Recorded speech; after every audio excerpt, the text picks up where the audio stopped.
pues obviamente ya no pueden volver. Entonces, ¿quién nos está ayudando?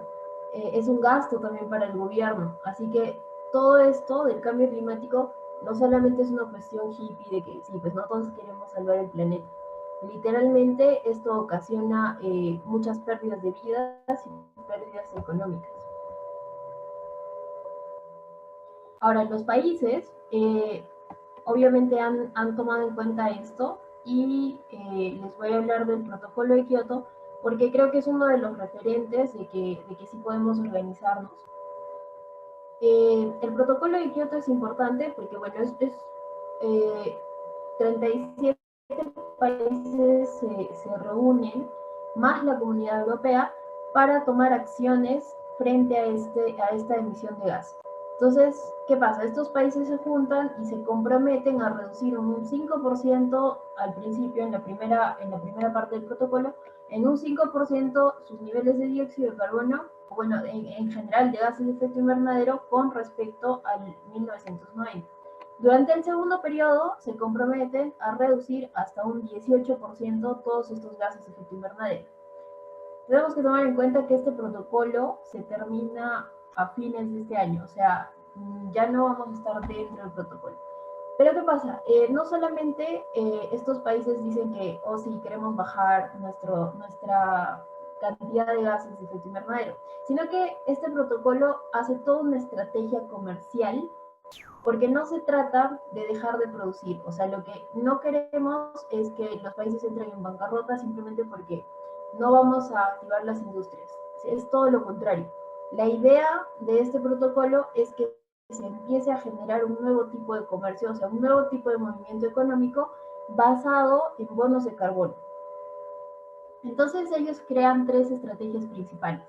Pueden leer el protocolo, que es bastante largo, pero en resumen, estas tres estrategias me parecieron las más importantes. Uno es el comercio de emisiones, el mecanismo de desarrollo limpio y la aplicación conjunta. El comercio de emisiones básicamente es una forma de medición donde tú dices, bueno, ya, si yo emito tantas toneladas de dióxido de carbono, entonces eso me da una unidad de medida de dióxido de carbono y si, digamos, en mi país tenemos grandes hectáreas de bosque, estoy reduciendo toneladas de dióxido de carbono y esta cantidad también es medible. Entonces yo puedo, si soy un país que tengo, no sé, una gran Amazonía, puedo calcular estas toneladas de dióxido de carbono que estoy remediando y luego comerciar con un país industrializado tipo con China, que ellos emiten grandes cantidades de dióxido de carbono para que así ellos me compren estos bonos de carbono como país. Ahora, el mecanismo de desarrollo limpio y la aplicación conjunta es un mecanismo similar, solo que básicamente habla de que los países que están más desarrollados, en este caso muchos de la Unión Europea están haciendo esto, eh, ellos pueden generar estrategias para países menos desarrollados para ayudarlos a generar estos bonos de carbono, para ayudarlos a entrar a este comercio de bonos de carbono. Entonces ahí se benefician ambas partes porque esto le da a este país desarrollado o industrializado, digamos, un bono de estos bonos de carbono y también ayuda al otro país que está en vías de desarrollo a desarrollar más tecnología para que puedas tener mayor comercio de bonos de carbono. Entonces, ¿cómo nosotros podemos entrar digamos, este comercio de bonos de carbono? O, en mi caso, con un emprendimiento. Y ahora les voy a hablar un poco de cosas que a mí me hubiera gustado saber cuando empecé en emprendimiento.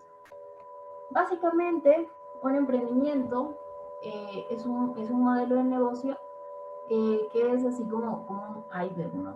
Tenemos la parte que nadie ve y la parte que todo el mundo ve.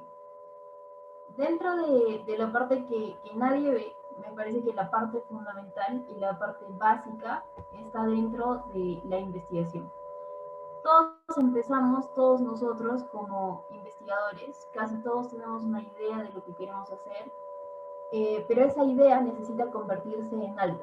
O sea, esa idea necesita verse reforzada para poder convertirse a largo plazo en un emprendimiento. De la idea que nosotros tenemos o que ustedes tienen en este momento, el primer paso va a ser llevarlo a un prototipo. Este prototipo no necesariamente tiene que ser, como muchos pensamos, que va a ser una cosa súper grande y con mucha tecnología. De hecho, el primer prototipo que nosotros hemos desarrollado literalmente fue con materiales súper caseros, y lo hicimos con acrílico y con moldes hechos por nosotros mismos. Tallamos los moldes para que lo podamos hacer. Entonces, la idea es que tú compruebes que lo que has pensado o lo que has diseñado en papel realmente está funcionando. Después tienes que tú ver la viabilidad de este prototipo. O sea, por ejemplo, si yo quiero hacer no sé, un reactor que necesita oro y diamantes, definitivamente pues no es viable, ¿no? O sea, no podría conseguirlo después, sería demasiado costoso. O si voy a utilizar, no sé, cepas que crecen en condiciones demasiado específicas, entonces va a ser un poco más complicado, así que tengo que mejorar desde la idea. Entonces, esta base, digamos, yo la considero súper importante porque generalmente es la parte más larga de cualquier emprendimiento. La idea puede durar años, o sea, esta primera parte de investigación puede durar años, así como puede durar meses, si es que tú ya has tenido una idea fija, pero por lo general en los emprendimientos que tienen base biotecnológica, o sea, una base más biológica, duran bastante tiempo, porque como sabemos tenemos todos un proceso, ¿no? A diferencia de un emprendimiento común, digamos que, no sé, yo quiero vender velas, simplemente las compro, las decoro y luego las vendo. A diferencia de comprar y vender, un emprendimiento con base tecnológica siempre va a necesitar todo un periodo de investigación y de creación mucho más largo. Por ejemplo, en nuestros países latinoamericanos, generalmente no contamos con la tecnología, digamos, que sería mucho más fácil acceder si viviéramos, digamos, en China, ¿no? Por ejemplo, muchas de las partes de nuestros prototipos, de nuestros equipos ya ahora, los venden en China y tú puedes mandar a hacer tarjetas, puedes mandar a hacer, o sea, me refiero a estas tarjetas de electrónica, tú las mandas a hacer por mayor y a las especificaciones que tú quieres y ya las tienes. Pero acá no, o sea, acá nosotros tenemos que hacer una por una, o sea, tenemos que dedicar bastante de nuestro tiempo a ir creando las cosas que no podemos comprar, porque nos sale muy caro importar, o muchas veces simplemente no podemos comprar menos de 1 millón, digamos, ¿no? Entonces, ese tipo de cosas son las que tú tienes que evaluar en la parte de escalamiento. ¿Cuánto de esto realmente tú lo puedes hacer y cuánto es que no lo vas a poder hacer? O sea, cuánto realmente dices, no, mejor cambiamos de estrategia, hacemos otra cosa. O sea, sí funciona, pero no va a ser escalable. O sea, es imposible que lo hagamos escalable, entonces tenemos que cambiar de estrategia. Entonces, esta primera parte de investigación es para mí más importante. Luego la segunda parte ya es un poco más social, digamos, que viene con tu equipo. Eh, Creo que acá también muchos de nosotros cometemos el error de juntar a mucha gente que necesitamos, digamos, no sé, está el que va a diseñar la página web, está el que está haciendo la parte electrónica, estás tú y a todos los volvemos socios, ¿no? Al principio parece una buena idea, pero que en realidad tienes que aprender a definir muy bien quiénes van a ser tus socios y quiénes van a ser simplemente parte del equipo de trabajo. ¿A qué me refiero con esto? Cuando tú hablas de los socios, tú estás hablando de gente que va a compartir contigo parte de las acciones de tu empresa. Esto quiere decir que de acá hasta que tu proyecto termine, sí o sí vas a tener que compartir con esta otra persona, así que tienes que ser muy cuidadoso en elegir a tu socio, que es muy distinto a tu equipo de trabajo. Como les digo, a veces nosotros juntamos a todos en un solo saco y decimos ya todos somos socios y todos vamos a hacerlo, y al final tenemos unos 10 socios y cada socio hace solamente una cosa y ya pues no es rentable, o sea, no es una buena forma de iniciar un emprendimiento. Así que yo les recomendaría que elijan socio o sus socios y aparte separen muy bien a su equipo de trabajo, que ustedes los pueden contratar, ¿no? Pueden contratar a alguien que diseñe la web, pueden contratar a alguien que les haga la publicidad, que no necesariamente van a ser sus socios. Y luego, ya más vinculado a la parte comercial, están los socios estratégicos, ¿no? Los aliados estratégicos. Estos aliados pueden ser personas que sean, no sé, directores de cámaras de comercio o gente que de repente tenga laboratorios, etcétera, que estas personas van a poder ayudarlos a crecer en su negocio o en su emprendimiento en este caso. Y luego entramos en la parte comercial. La parte comercial está como en las dos fases, ¿no? La parte comercial tiene la parte visible al público y la parte que sigue siendo no visible. Creo que una de las cosas en las que más plaqueamos los biotecnólogos o los biólogos, en general cualquier persona que haga ciencia y que quiera hacer emprendimiento, es en estructurar un buen modelo de negocio. Porque a nosotros nos han enseñado cómo hacer una investigación, pero no nos han enseñado a valorar esta investigación para después poder venderla.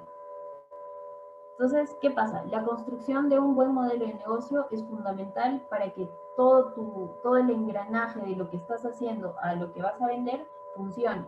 Así que ahí tenemos que ver también la parte de la producción, que es lo que les comentaba, ¿no? De dónde voy a comprar, a quién lo voy a vender. O sea, toda esta parte tiene que estar muy bien establecida para que nosotros podamos realmente decir, sí tengo un negocio, y no solamente es una idea de la que quiero ganar dinero, sino es realmente un negocio. Luego viene la parte de la estrategia comercial. ¿Cómo es que yo voy a colocar o cómo es que yo voy a vender mi idea, ¿no? O sea, ¿cómo es que yo voy a agarrar mi experimento de laboratorio y decir, ya, sí es un producto y puede estar a la venta y o sea, cómo voy a armar todo un plan para que esta idea o este proyecto, este prototipo, llegue realmente a ser comercializado? ¿Por qué alguien me lo querría comprar?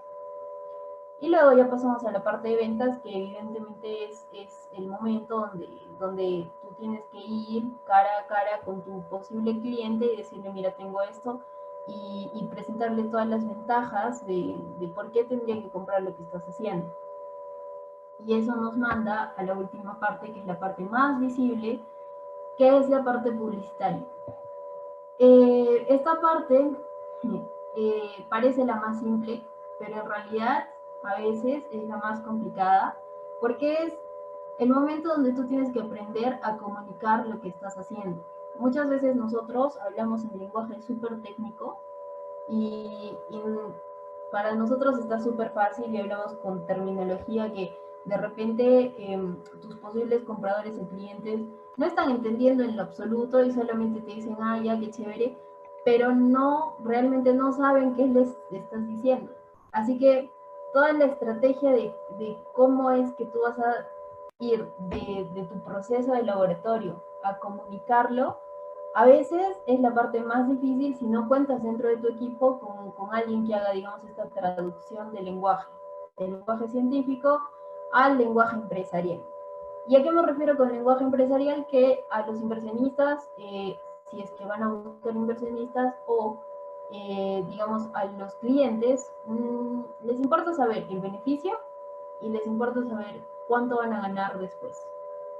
Si tú vas a hablar con un cliente en sí, o sea, simplemente con el cliente final, a él le importa el beneficio. Pero si vas a hablar con un cliente que va a ser una empresa, digamos, que ellos quieren recuperar su dinero, tienes que traducirlo. ¿En cuánto tiempo tú vas a recuperar tu dinero si tú me compras este producto? Entonces, esa transición de un lenguaje a otro a veces es la más complicada. Dentro de esta parte visible se puede segmentar en varias, que son la parte publicitaria, que es lo que les estoy comentando, la parte de presentaciones, que es lo que estamos haciendo ahora, la parte de redes, que es muy, muy importante porque así generas una comunidad y pues el alcance orgánico que pueden tener estas redes. Entonces, qué es Oxen? Que es básicamente mi emprendimiento. Nosotros somos un emprendimiento en biotecnología y desarrollamos módulos de contaminación a base de micro para poder colocarlos en empresas y también en gobiernos, o sea, en la calle o en cualquier lugar, para mitigar la contaminación por dióxido de carbono, que es de lo que estábamos hablando al principio.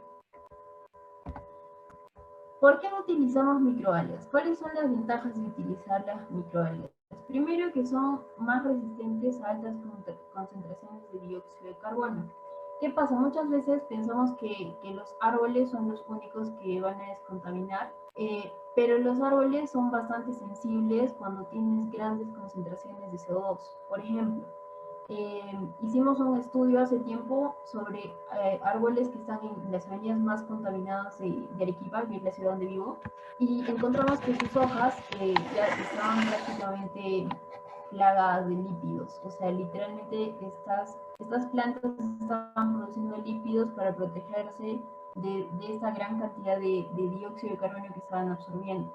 Entonces, estos ya no eran árboles saludables y definitivamente ya eran plantas, eran árboles que no estaban absorbiendo la cantidad de dióxido de carbono que se esperaba que absorban.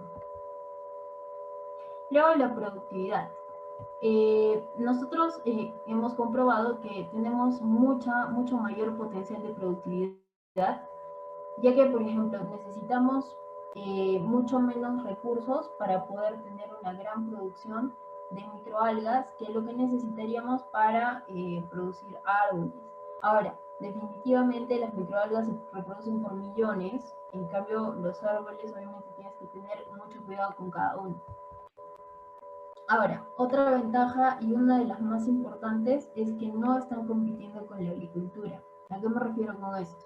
Las microalgas, en nuestro caso, utilizan simplemente entornos que nosotros les hemos creado. O sea, nosotros creamos sus fotobioreactores y nosotros les inoculamos el medio de cultivo. Eso quiere decir que no necesitan suelos fértiles, por ejemplo, o no necesitan precisamente agua que sea potable, sino que podemos utilizar agua de mar, aguas residuales, inclusive hay un proyecto para empezar a ponerlas en el desierto de La Joya, ¿no? El desierto de La Joya es súper árido, no crece nada. Entonces, hay muchísimas ventajas sobre que no compitan realmente con suelos agrícolas. Pero entonces, ¿cómo funcionan las microalgas? ¿No? Vamos a imaginarnos que las microalgas son una caja negra donde vamos a meter luz, dióxido de carbono y agua. Y de resultado obtenemos oxígeno y biomasa. Pero si nosotros abrimos esta caja negra, podemos observar la fotosíntesis realizada por las microalgas, que como cualquier proceso bioquímico se puede representar con una ecuación, que es esta de aquí. Acá podemos ver que hay una reacción óxido-reducción donde el agua cede electrones para la reducción de dióxido de carbono a glúcidos. Y acá es donde se produce la liberación de oxígeno. Luego, pero esto pasa dentro de la microalga con varios procesos bioquímicos. El dióxido de carbono y su reducción a moléculas glúcidas se da en el estroma del cloroplasto a través de reacciones reductivas. Entonces, acá podemos ver todas las reacciones bioquímicas que se está dando dentro de la misma microalga para que nosotros tengamos la liberación de oxígeno. Ahora, ¿por qué O sea, nosotros no somos como los primeros en utilizar microalgas, ¿no? Definitivamente existen ya hace bastantes años utilizando microalgas para diferentes cosas, y aquí les vamos a mostrar algunos ejemplos. Esta primera imagen es una planta de producción de complementos alimenticios a base de microalgas en Japón.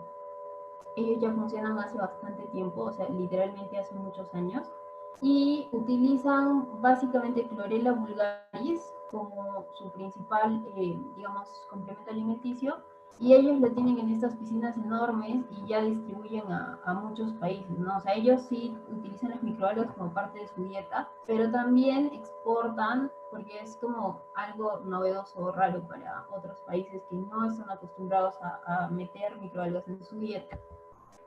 Ahora, otro ejemplo es esta planta que está en España. En España, ellos han puesto estas tuberías de microalgas en la base de un aeropuerto. La idea que ellos tienen es que estas microalgas absorban todo el dióxido de carbono de los aviones, y con esta biomasa se pueda producir biocombustibles que después van a servir también para los aviones. Obviamente en este momento no están produciendo a gran escala, así es a gran escala, pero no lo suficiente como para mover aviones. Entonces, sí avionetas, o sea, sí se ha probado como avionetas el biocombustible, pero todavía no aviones comerciales, pero esa es la idea, o sea, esa es su proyección, hacia ahí van, porque así tendrían todo un sistema completo.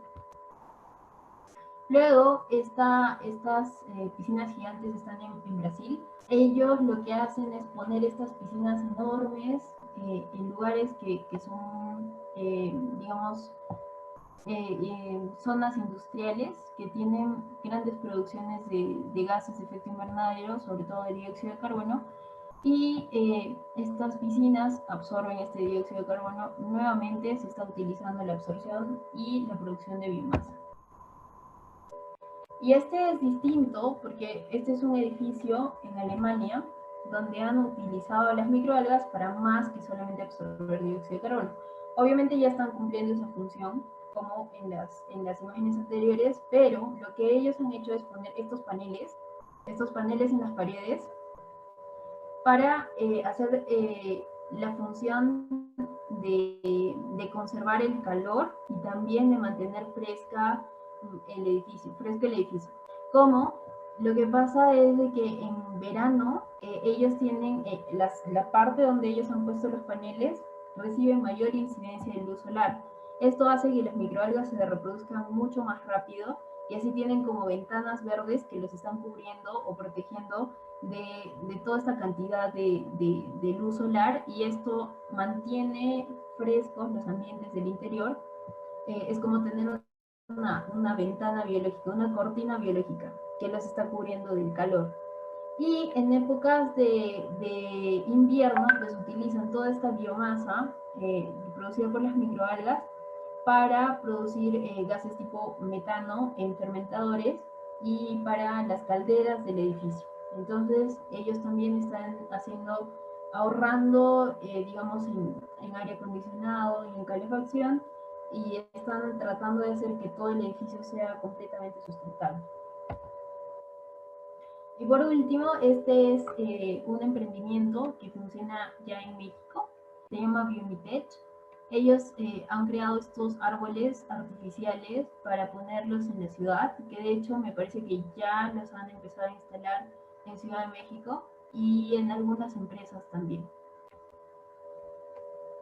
Ahora, ¿cómo nosotros hemos empezado con las microalgas? Cuando nosotros vemos, otra vez el iceberg, ¿no? Cuando nosotros vemos las cosas que les he presentado, las empresas que les he presentado, estamos viendo solamente la punta del iceberg.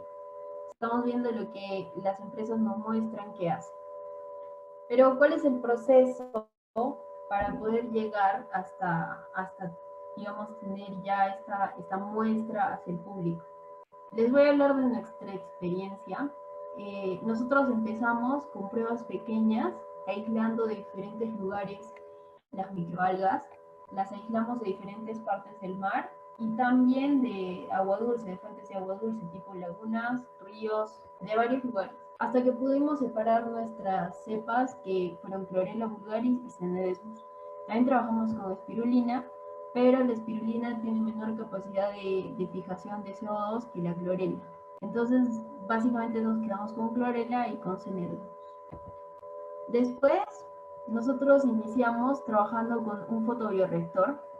Este de aquí, el fotobioreactor de Fibonacci le llamo.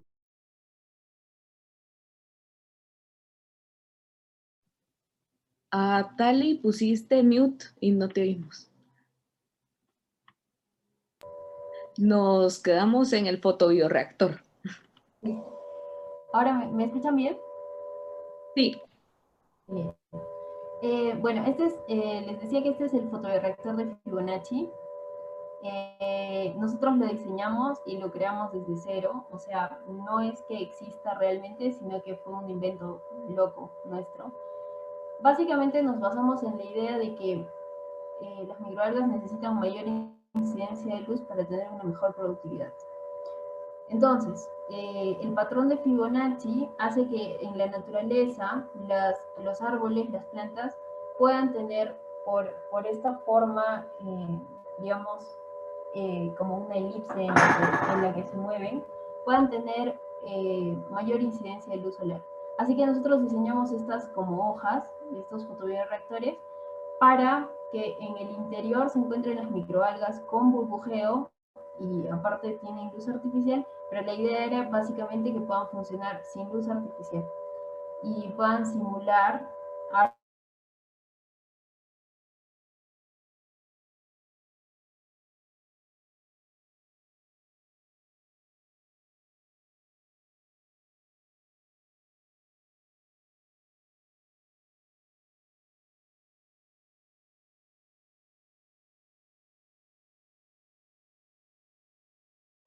y ahí no tenemos tanta incidencia de luz solar, de hecho todo el año está prácticamente nublado, entonces puede ser que sí funcione para el lugar. De hecho, este es un experimento abierto, si alguien lo quiere probar, sería genial.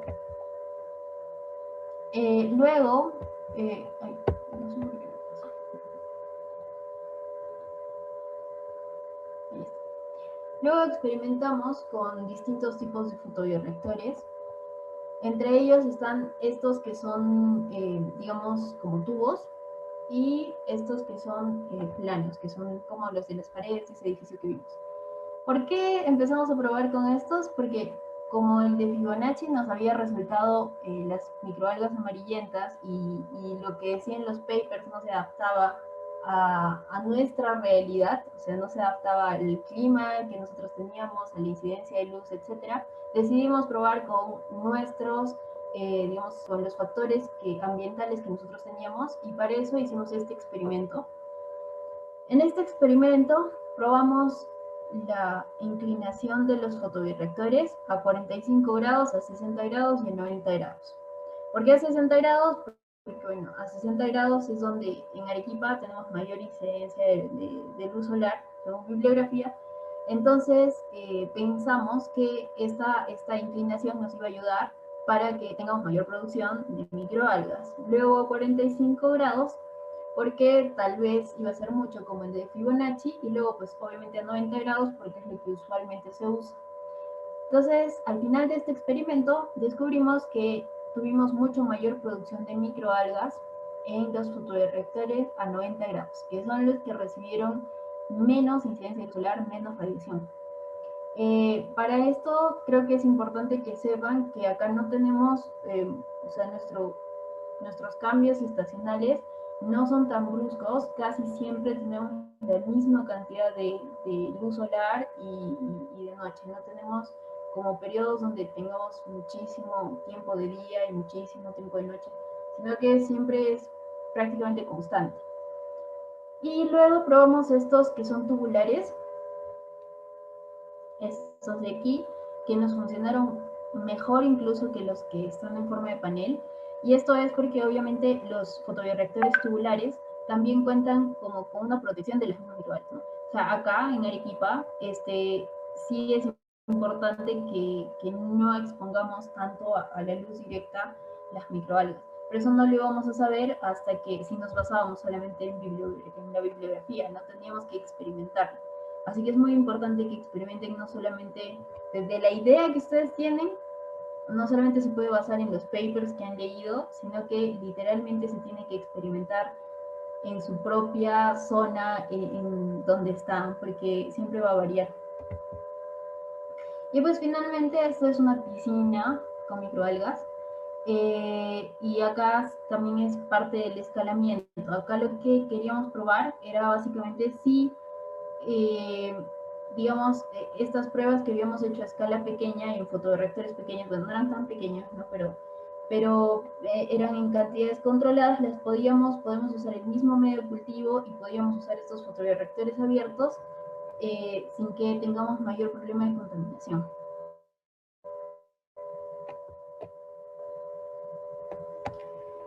Entonces, todos los experimentos anteriores nos sirvieron para determinar nuestro medio de cultivo, que es básicamente una de las innovaciones que nosotros tenemos, y también para el que nosotros vamos a usar. Pero ahora estamos en de dónde vamos a sacar la materia prima. Así que, obviamente, nosotros tratamos de cuidar el medio ambiente, no podemos hacer un impacto ambiental negativo yendo siempre a extraer microalgas, ¿no? Del océano, de lagos, de donde sea. Así que lo que nosotros hacemos en la empresa, en Oxem, es inocular estas microalgas en fotoreactores pequeños. Al principio los tenemos en medio líquido, en tubos súper pequeños, o sea, vamos de lo más chiquito a lo más grande. Primero tenemos la parte de aislamiento de las cepas. Estas cepas las aislamos en medios de cultivo sólidos para tener cepas puras. Más que todo, esto de las cepas puras es por la biomasa. ¿Qué pasa? Que no hay problema en la fijación de dióxido de carbono, no hay problema si tenemos cepas parcialmente contaminadas, pero sí, al momento de extraer la biomasa, si tú quieres biomasa pura, entonces necesitas tener una cepa pura. Así que lo que nosotros hacemos es tener las cepas puras, las aislamos, las empezamos a crecer a pequeña escala y luego las pasamos a estos frascos de 1 litro, que es donde almacenamos las cepas, ahí están creciendo todo el tiempo, y luego las pasamos a frascos mucho más grandes, a botellones, y luego ya están en fotoreactores grandes, que es como los que han visto. Ahora, ¿cuáles son nuestros productos? Básicamente, ahora en este momento nosotros tenemos 3 productos, 2 productos en el mercado y un producto en diseño. Estos 2 productos son esta lámpara que está acá al medio. Esta lámpara la desarrollamos básicamente por la pandemia, porque nuestro producto principal era este fotobioreactor tubular, que es literalmente para las empresas, lo diseñamos para las oficinas y para las empresas. Pero durante la pandemia tuvimos el problema de que obviamente las empresas y los negocios estaban cerrados, así que no tenía mucho sentido porque las personas no iban a salir a la calle. Así que diseñamos esta lamparita. Esta lámpara contiene microalgas también, acá, como las ven, y es para que la gente las pueda tener en casa, ¿no? Y de hecho tuvo muy buenos resultados, como que a la gente le gustó mucho y tuvimos ventas súper rápido. Y ahora ya estamos trabajando en esta lámpara porque pues ya pasó el tiempo de cuarentena y la gente otra vez está saliendo a la calle, entonces este es nuestro segundo producto. Y este de acá es para espacios grandes.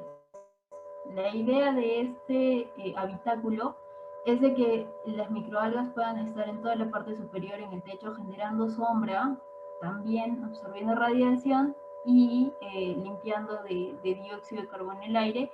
Y obviamente esta parte de atrás es porque la empresa que lo ha adquirido puede poner publicidad o alquilarlo para publicidad si desean recuperar, digamos, el dinero que han estado invirtiendo.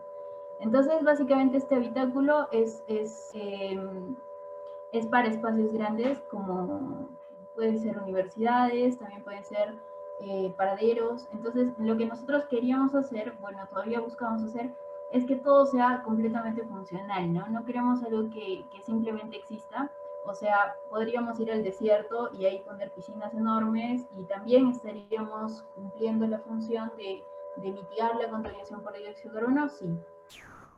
Pero lo que nosotros queremos es vincular a la gente, vincular a los ciudadanos, que los ciudadanos sepan y entiendan lo que está pasando y que también se vinculen con la solución, no solo con el problema. Y los estamos vinculando también al mundo biotecnológico, porque por lo general no se ven este tipo de cosas normalmente en las calles o en ningún lugar, por lo menos aquí no hay. Creo que en México son los primeros que están poniendo ya en la ciudad, o sea, en la calle, para que la gente los pueda ver. Pero la gente siempre está muy interesada, o sea, creo que en general les llama mucho la atención, así que es algo que tenemos que aprovechar. Y bueno, como les comentaba, básicamente ya estuvimos vendiendo las lamparitas y también ya estamos vendiendo ahora los fotoreactores tubulares, que ya los hemos empezado a poner en algunos negocios, ¿no? O sea, hemos instalado el primero y las siguientes semanas ya tenemos los pedidos para instalar los siguientes fotoreactores. Entonces, o sea, sí está funcionando y eso es bueno para un emprendimiento. Ahora, como parte del camino que tuvimos hasta acá, yo les quiero comentar que creo que la parte compleja, como les decía, es comunicar lo que vas a hacer. ¿Por qué? Porque en nuestro país, cuando iniciamos, este proyecto tiene más de 5 años, tiene 6 años. Nos hemos tardado 5 años haciendo las investigaciones que les he resumido como en un minuto. Y después de esos 6 años de investigación pura, entre saber los medios de cultivo, las cepas, etc., cuando nosotros empezamos a comunicar lo que queríamos hacer con inversionistas o con gente que eran potenciales clientes, pues generalmente no nos creían. O sea, literalmente podíamos mostrar papers y evidencia científica, incluso nuestras mediciones, etcétera, pero la gente no nos creía. O sea, era como si les mostráramos un experimento de colegio y bueno, era como que, ay, qué bueno que estén haciendo esto, pero X, o sea, no podrían poner su dinero en algo que para ellos era simplemente un experimento. Entonces, al principio no tuvimos mucho apoyo, mucho respaldo de nadie en general, o sea, toda la parte inicial ha sido financiada con nuestros propios medios, toda la parte de experimentación también, y no teníamos un laboratorio ni nada, así que todo fue en la universidad. Pero después logramos tener el apoyo de una congresista que estaba muy interesada en toda esta parte de la mesa verde, le llamaron acá, que es un debate que se estaba dando entre los políticos para ver todas las acciones a favor bueno, en contra del cambio climático que se iban a tomar como país. Y luego tuvimos el problema político de que se disolvió el Congreso de mi país, así que ya no tuvimos apoyo de la congresista porque obviamente ya no era congresista. Así que bueno, otra vez estábamos en nada, así estábamos sin un lugar fijo a donde ir. Y nos presentamos al Meet Media Lab, al evento del Global Community Bio Summit, que se da todos los años. Y pues fuimos seleccionados para ir y hablar un poco de lo que estábamos haciendo. Y pues ahí tuvimos como la otra cara de la moneda, ¿no? Por eso creo que es muy importante que si tienen una idea o un emprendimiento siempre piensen en cómo lo van a llevar afuera, porque si nos hubiéramos quedado acá probablemente se nos hubiera quedado en la mente que pues no va a funcionar y nos hubiéramos quedado ahí. Pero en el Meet Media Lab pudimos conocer gente de laboratorios, pudimos conocer gente de todas partes del mundo, que ya no nos preguntaba si era cierto o no, porque ellos ya sabían que era cierto, o sea, ya habían estado trabajando con microalgas, o probablemente en sus países ya existen cosas parecidas, ¿no? Como en España y los lugares que les he mencionado. Entonces ellos ya no nos cuestionaban si realmente funcionaba o no, sino que allá ya tuvimos la parte que esperábamos tener acá, que era cuánto dinero necesitas para que esto empiece a funcionar y en cuánto tiempo yo voy a recuperar mi inversión. Entonces, en Estados Unidos pudimos validar nuestra idea como una idea de negocio. Luego, también fuimos seleccionados para el Foro Latinoamericano de Bioeconomía, que esto fue en Costa Rica, y ahí recibimos apoyo de mentores que básicamente nos dijeron en Latinoamérica cómo podríamos hacer para que este producto sea, digamos, vendible? O sea, para que, ¿dónde podríamos conseguir aliados estratégicos o posibles clientes, o la manera en la que nosotros tenemos que presentarlo para que realmente funcione en Latinoamérica? Y bueno, regresando a Perú, después de haber pasado por todo esto, nos presentamos al Reto Bio. El Reto Bio es una startup, es un concurso del Ministerio de Producción que dan fondos no reembolsables, o sea, te regalan dinero para que tú puedas hacer que tu emprendimiento empiece a funcionar. Para esto obviamente es una serie de pasos, que es lo que estamos trabajando ahora, pero con el Reto Bio ya nosotros pudimos implementar un laboratorio. Ahorita tenemos un BioFab Lab, o sea, tenemos un laboratorio que no solamente es de microalgas, de microbiología, sino que para fabricar todos los módulos también tuvimos que comprar impresoras 3D, máquinas de corte, y entonces todo eso ya lo convierte en un lugar que no solamente haces biotecnología, sino haces la parte también de prototipado, y tuvimos que trasladar a todo lo que es fabricación digital, ¿no? Y yo les recomiendo que vayan evaluando mucho esa parte de fabricación digital, porque en emprendimientos como los nuestros creo que es una gran ayuda.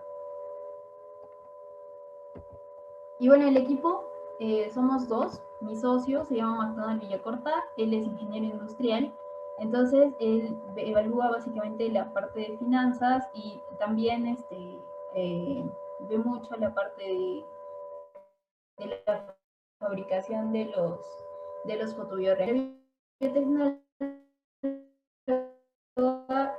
y yo trabajo más en la parte microbiológica y entonces tiene que ver con las condiciones apropiadas de trabajar.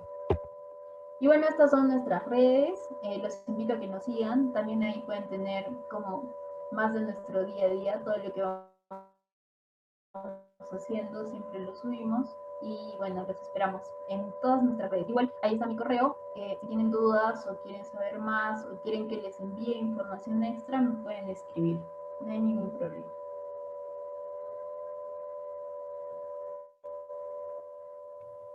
Muchas gracias, Artemio, por esta conferencia, y en este momento pasaremos a revisar las preguntas. Jenny pregunta, en esas piscinas que menciona cómo se extrae la biomasa para lograr el aprovechamiento posterior. Gracias por tu pregunta, Jenny. Hay varias formas de extraer la biomasa en general, o sea, no importa que esté en piscinas o en fotobioreactores. Generalmente lo que se hace, hay varios procesos. Puedes pasar, hay unas centrífugas gigantes que usan algunas industrias, son unas centrífugas que literalmente separan la biomasa de la parte líquida y luego pasan a como unos hornos de secado y ahí tienes la biomasa en seco. Esa es una forma que es como la más antigua. Luego he visto que ahora están trabajando a gran escala con electrodos, ¿no? Pones un cátodo y un ánodo y es básicamente similar al proceso de hidrólisis y esto hace que las microalgas empiecen a precipitar.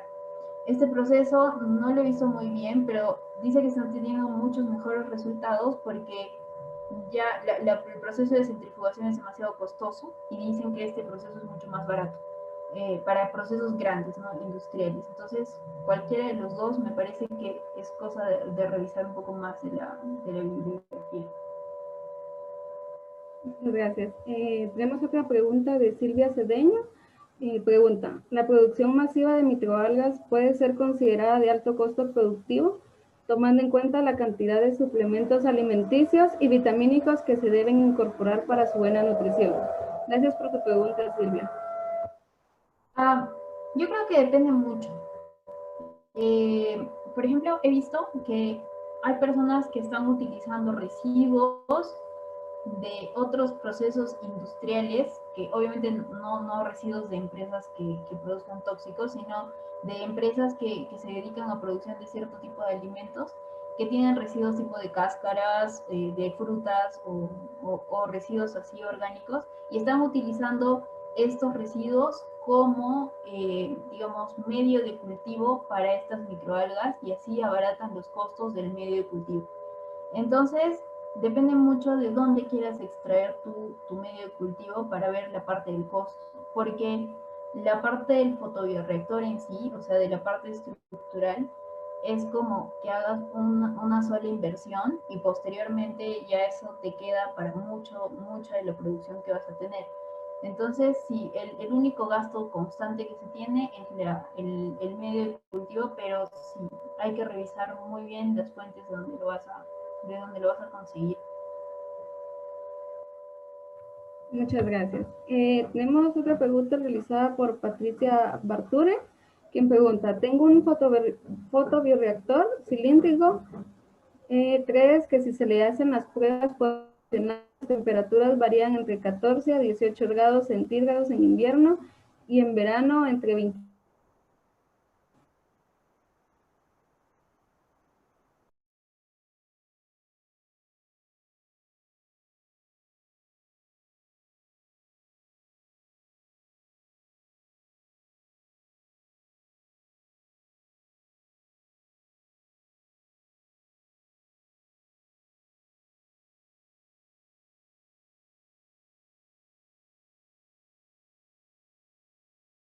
Mucho cuidado porque esas ya vienen estandarizadas y pueden quemar tus algas. Entonces lo que puedes hacer es programarlas, o sea, comprarte una tarjeta de Arduino para programar estos calentadores y que tengan una temperatura constante.